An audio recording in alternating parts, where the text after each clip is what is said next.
ஏதோ ஒரு பாரில் நான் தண்ணி அடிப்பேன். அடிக்கும் போதெல்லாம் நான் ஸ்டெடியாயிருப்பேனா. நான் அடிக்கின்ற சரக்கினிலே ஒரு செவனப்பு கலந்திருக்கும்.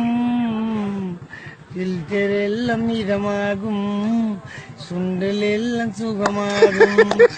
அப்பு வந்து தலைக்கேறும், உங்க பாட்டு எல்லாம் காலியாகும்.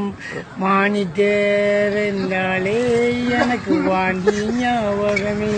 துங்கி என்றாலே அது கவுந்தது ஞாபகமே. வீட்டில் தண்ணி அடிப்பது தெரிந்தால் மிதிப்பது ஞாபகமே. மிதிகள் வாங்கியே எனக்கு புத்தி வந்தது, மறந்து போனதே எனக்கு சரக்கு ஞாபகம்.